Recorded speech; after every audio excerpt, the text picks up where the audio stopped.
Welcome to Cyberpunk 2077. Welcome to Blade Runner 2049. First off, we got text. This one's gonna make me read.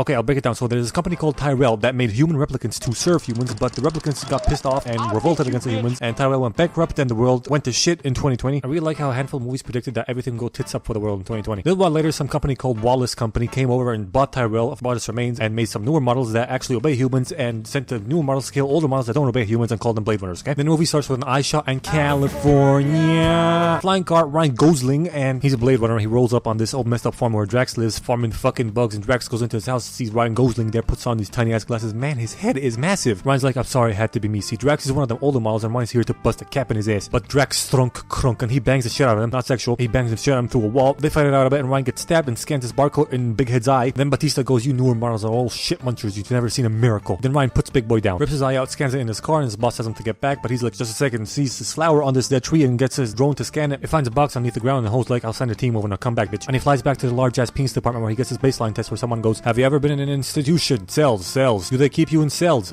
How hot is Emma Stone? Very.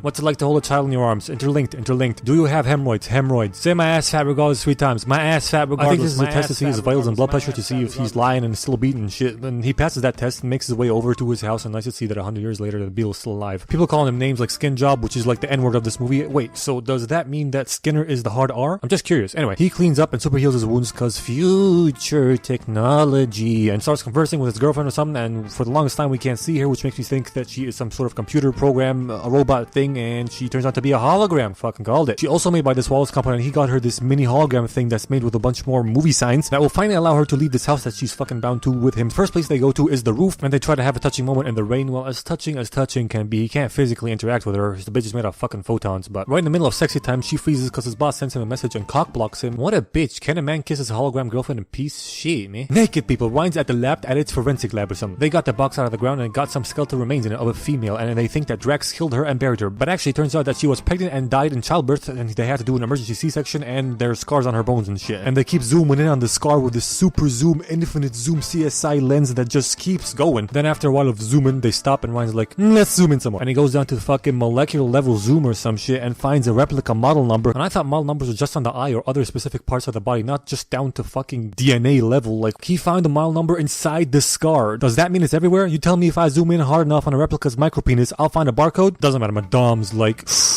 pregnant replicant, this is bad, no one can know this. And she tells him to erase all traces of this case, even the child, the miracle child, has been born by a fucking replicant. And he's like, dang, I never killed anything that was born before. It's like it has a soul. Don't worry, you've been getting on fine with that one. Hurtful much, you fucking cum dumpster? Then we cut to casual product placement. Ryan flying around over some Mongolian throat singing goes over to what I think is Wallace Headquarters Corporation on Earth. I can't tell because someone thought it was a good idea to put dark red on a dark background. Jeez, take a fucking design course for fuck's sake. And what does the inside of this building look like? Shit, fucking clogged up urinal, bro. What the whatever. Ryan gives this neo-Nazi a sample of the dead replicant's hair to find info about her in the old Tyrell files. Turns out she's pre-blackout, which means pre-2020, and information that far back is thick, milky. I liked it. I'm gonna use it. Nazi takes him to see if they have any information about her, but not much, and Wallace's replicant assistant, Love, comes over to take him deeper into the belly of the beast that is data storage, and they find an old recording of Rachel, the dead replicant, getting interviewed by this officer dude called Officer Dickhead, and Ryan senses some flirtation in the interview, so he goes over to Officer Dickhead's old partner, Mexican KFC guy. I'm very original with my naming, as you can tell. And Ryan finds out that Officer Dickhead was a replicant and he is quote-unquote retired, which according to this movie can mean anything from fucking dead to fucking hiding. Then we cut back to the Wallace urinal building, Love walking around to meet Mr. Wallace himself, who's... Okay, I'm sorry. This is literally what the inside of a urinal looks like. This is not water. This is pee. Who designs this crap? So she tells him that the new model is ready to be reviewed by him just like he asked, and we find out who Wallace is. It's a very cryptic, pedantic, and blind Jared Elneto. Then a nude woman drops out of a sack of mucus and Jared yucky ewies around her a bit, then wants to take a proper look at her, so Love connects his chip to his brain, which allows him to see with these flying drones, I guess. Wait, he wasn't wearing that shit in the pee room he was in? I get it, blind folk can really memorize their surroundings and walk around normally, but do you see those walkway steps he had? Isn't he even a little bit afraid of stepping in all that piss he has laying around? Whatever, we get a close-up of ass and titties.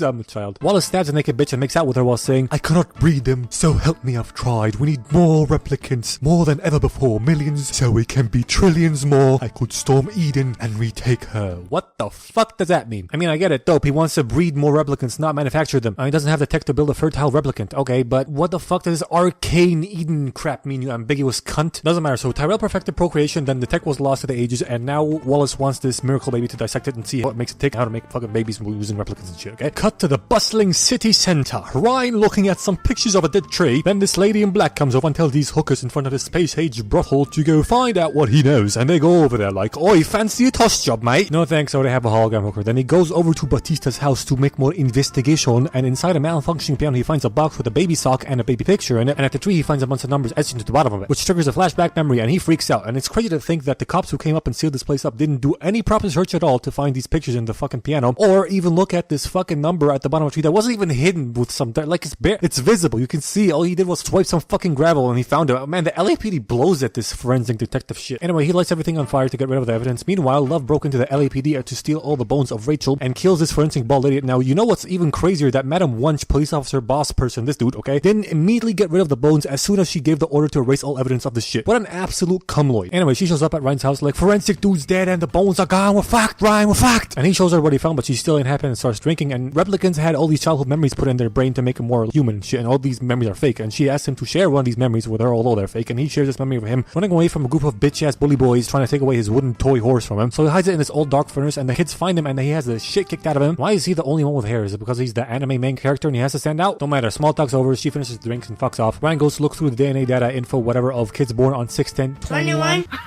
The number he found etched into the bottom of the tree, and he turns his girlfriend on, not sexually once again, just a projector thingy. And she knows about the wooden horse story, and turns out that the same number is etched into the bottom of the wooden horse. And he's like, bitch, put that away, you finna get me killed. I know you were special. That's just a goddamn coincidence. Now keep your trap shut and let me look at his fucking DNA. And he finds a girl and a boy with the same DNA, which is apparently impossible, and they were both at the same orphanage. The girl died and the boy disappeared. So they make their way over to the orphanage, which is in San Diego, for more investigation. And San Diego right now is basically Wally Land, full of trash. And over there he immediately gets shot at and pseudo-EMP'd, then crash lands. Damn, a Peugeot must have really stepped up their build quality for the shit cancer to survive a landing like that. Anyway, people show up and try to break into his car, but he has ninja skills and fights them off and has standoff with them. Then they get orbital cannon by Love, bitch playing GTA 5 online, sitting in her apartment, shitting on people with her modern money, fucking pathetic. Anywho, she does that to protect Ryan so he can do his job and find the kid for them, but the kid is almost 30 years old by now, right? How does she know that the kid did not stick around near the vicinity, at least in San Diego, and become a shit-dwelling peasant like these guys, and she's not just killed the miracle kid? Doesn't matter, Ryan's good and he looks up like, okay, thanks, I guess. Then goes over to the orphanage. Boys are bald, girls got hair, and they get their grubby little hands all over him and lead him to their caretaker, this asshole that got them doing child labor 24/7. What a fucking cunt. Ryan shows him his badge and he's like, I'm not here to shut you down, I'm just looking for a kid that came through here almost 30 years ago. Nah, dog, I know nothing.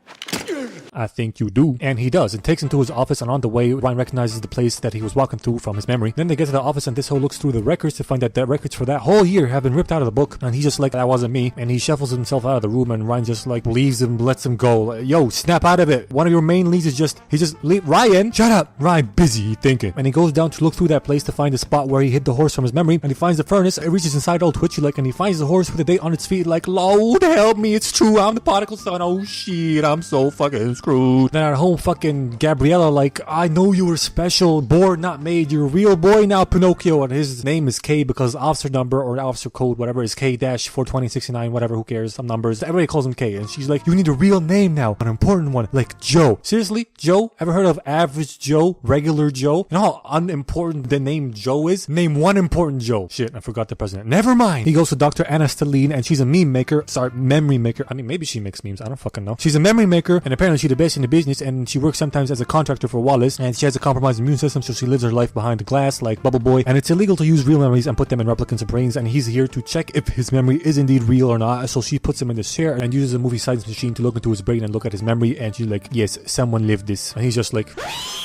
And he gets arrested and taken back to base to take the baseline test, and he fails it with flying colors, and Madame Wunsch is like, why the fuck you dicking around the upgrade center, and why the hell is your baseline so off? So he tells her that he found the miracle child and killed it, and maybe that's why he's so off. So she's like, I get it, and she thanks him for his service and tells him that she's gonna give him 48 hours to get his head straight and come back for another baseline test. If he fails that, then he gets thrown to a chum bucket. After that, he goes home to his holographic sex doll, which has brought over a real sex doll for Ryan, aka Joe, aka K, to have actual physical panky wanky time, saying that she wants to be real for him. So Light Hooker stands on top of Real Hooker hooker and syncs up her movements with her real hooker movements, and they start having sexy times with Ryan, and you know what? Not the weirdest point I've ever seen. Next morning, titties, real hooker puts a pill in his jacket and leaves. I think that's a tracker though, and Holloway didn't see her do it, because if she did, she'd have told Ryan, which is fucking unbelievable, because basically, she's a home surveillance system, but what's even more unbelievable is that the dude has like less than 24 hours left before shit hits the fan for him. Alright, and she's like, I'm coming with you, but you have to delete me from the home console so they don't get access to my memories and find out where you're going, all that stuff about the horse and shit, and just put me all on that hologram stick of yours. Honey, I hate to break it to you, but they probably already have backups of you. Haven't heard of cloud storage, sugar tits? They're probably already listening in on his life because you were partly designed as a tool for the government to spy on people's lives. And the unbelievable part is the mere fact of her saying this does not immediately mobilize a squadron of Wallace dudes to come over here and fucking arrest this guy. Matter of fact, they should have been here when Ryan came back from the orphanage and she was so sure he was the miracle child. Only when he deletes her off the house system and breaks the antenna thingy does that warrant any reaction from Love. You for real right now? You gotta be yanking on my pubes, bro. Come on. Anyway, bitch ass Love shows up at Ryan's house, but he gone, and she goes over to Madame Wunsch at the LAPD. Like, where is he? I don't know, ho. And fuck you for stealing our balls. And FYI, he burned the rest of the evidence and killed and disposed of the miracle child. So she crushes the glass in her hand and goes, you think we can't lie, bitch? You know what? I'll tell Wallace you shot at me first, so I had to kill you. Then do what you gotta do, bro. Do what you gotta do. Holy fuck, my organs. Stabs her and checks Madame's computer for Ryan's location. Turns out he's in Vegas. I don't know maps. I think they're tracking him because there's a track on his car. If so, he's a retard for using it. Yeah, let's use a fucking police vehicle to escape from the police. That's smart and fucking dumbass retard. Anyway, dude's in Vegas because he took his horsey to I'm the captain now guy to find out where it came from, because he can scan it and find out where it came from. He's like, damn, cuh, this real wood, you rich nibble? He also says something that it came from a place that used to be very radioactive, and apparently there's only one place like that, which is Vegas, because of a dirty bomb or something like that. So Vegas is very orange, has massive concrete boobs. Can I show this? Hold on, let me contact legal. Hey, can I show massive concrete boobs without censorship? I don't fucking know, but who cares? It's not like we're ever getting monetized anyway. I'll take that as a yes. So boobs, bees, booby traps, bars, booze, casino, dog, and Han Solo. He wants cheese, grommet, and thinks that Ryan is here to kill him because he's an old model. But Ryan's like, I don't want to hurt you, I just want to ask some questions. Bullshit. And he shoots him. Ryan falls off this place and then trips a wire and explodes, but doesn't die. I get it. He's a super soldier replica dude, but fucker blew up and got shot by one of the same weapons he used to kill Drax with. What the fuck? Anyway, they end up in this hologram theater show, and Ryan disarms Han Solo and lets him get a few good licks in to prove to him that he comes in peace. So Han gets convinced and invites him up for a drink. Unless his dog drink whiskey. Wait a fucking second. Doesn't alcohol kill dogs? Are you fucking insane, Harrison? Whatever, dog lives somehow, and turns out that Han is Officer Dickhead, the guy that pumped his seed into Rachel and made the miracle baby, and he left it to keep it safe because he didn't want to get dismembered and shit. And Ryan's like, fuck you, dad. Not really, he doesn't say that. He actually hangs out a bit, but then a squadron of Wallace dudes closes in on their location and blows up Dickhead's old car and kidnaps him while Love puts the hurt on Ryan. And we see two classic examples of dumb bitch syndrome. First, Hollow girlfriend comes out her fucking USB stick to stop Love, and she's like, no, don't hurt him. But Love destroys her USB stick, killing her forever. What's the plan here, Gabriella? Are you gonna fucking persuade her to stop with your words? No, she fucking killed you, okay? Forever, you're gone. And now Joe's depresso. And second, Love leaves Ryan, no double tap to make sure he's dead. Bitch, you know replicants are built like T-800s. Cunt just ran through a fucking granite wall. That's a surefire way to get him to whoop your ass later on in the movie, if you ask me. And guess what? Real life hooker finds him because of the GPS post she put in his pocket. He's still alive. They take him back to their lair and patch him up a bit. Bleeding Black comes along. A bunch of exposition gets dropped. Basically, they believe that if replicants can have babies, then they're not slaves. And she's the woman in the picture, and she popped right out, so they couldn't identify her that easily. They're also building an army for a revolution that the baby will lead. I hope they mean the spiritual leader, like Kappa Everdeen, not tactical leader or like strategically or anything, because that'd be a terrible idea. And she says he led Wallace to Dickhead, and he can't let Dickhead lead him to her because she's the one leading the revolution or whatever, and her plan's gonna get fucked. So he has to kill Dickhead, and she goes, don't worry, Dickhead only wanted his baby to be safe, and she is. Wait, she? What, you thought it was you? You sad sack of worthless shit? No, you're nothing. You're a useless piece of micro shit in this existential clusterfuck, you dumb slut. He's not the miracle baby. The miracle baby actually is Dr. Anna, the meme maker. Nice twist, makes sense too. Boy with hair in orphanage is actually girl with hair in orphanage, and the boy with same DNA is actually the decoy, and she gave him the fucking memory. Cut to Dickhead at the Wallace toilet, and Wallace wants to know where the baby is, but Dickhead legit has no info. So he brings out a clone of Rachel with a pretty shit hairdo and hopes that it'll help persuade him to cooperate with him, but Dickhead stares at her, deadass goes, her eyes were green.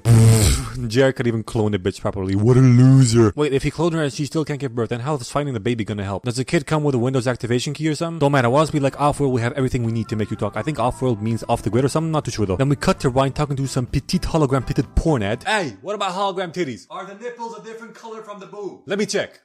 Yup. Then they get censored. Really? Yeah. Who came up with these rules, man? I don't fucking know, dude. Love is currently transporting Dickhead off-world for some cock and ball torture, but Ryan shows up and shoots down these two escort cars and makes them crash land into the shore of this dam or whatever. Ryan and Love trade a few shots and trade a few blows in hand-to-hand combat, then she stabs him and gives him a smooch. Trust me, not the weirdest porn this guy's had, am I right? Huh? Okay, I can see you're busy. She's like, I'm the best one, dives it to save Dickhead because the car's going into the water and he's drowning. Then Ryan shows up again, puts her in the chokehold for the ages. She's never gonna learn how to double tap. Fucking put her down, Ryan. Put that thought down. She drowns and we got the shot of her through the water, although the water is nowhere near still enough for us tries to get the shot. Ryan saves Dickhead and he goes like, technically speaking, officially speaking, biologically speaking, all the speakings, you died out there, okay? Okay, great. Now let's go see the daughter. Takes him over to her lab, gives him the horsey and tells him to fuck off. Guy sits down, fizzle out the shit, and the movie ends with Dickhead meeting his daughter. This movie gets 69 bugs out of 70 glitches.